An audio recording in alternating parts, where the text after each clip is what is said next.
Welcome back to another tutorial on LearningBot channel. Today, we're going to talk about while loops in Python.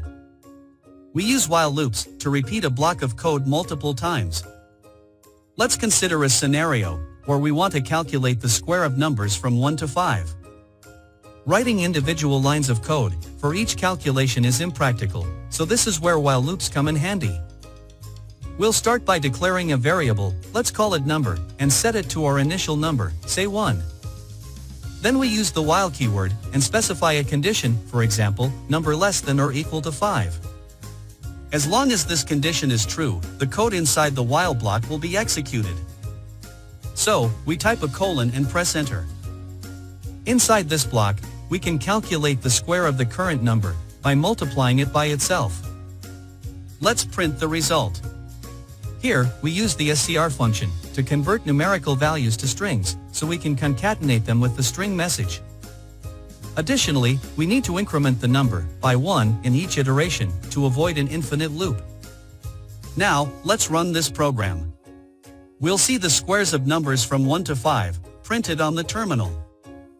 This demonstrates the efficiency of while loops in handling repetitive tasks without the need for redundant lines of code.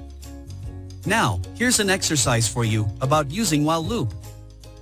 In this exercise, we're going to create a program that calculates the sum of numbers entered by the user until a specific condition is met, for example, 0. So go ahead and spend 5 minutes on this exercise. You can use the comment box below to share your code with others, and then, when you're done, come back see the solution. So, we start by initializing a variable called total sum to 0, and we ask the user to enter a number using the input function. Don't forget to convert the input to a number using the int conversion function.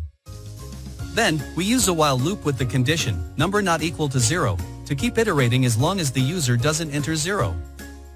Inside the loop, we add the current number to the total sum variable. Next, we prompt the user to enter another number. The loop continues until the user enters 0, at which point the loop exits. Finally, we print the sum of all the entered numbers. Now, let's try to run the program and entering a number, let's say 4, and then 2.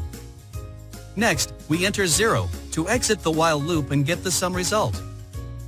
Stay tuned for more coding adventures and hit that like button if you're enjoying the journey.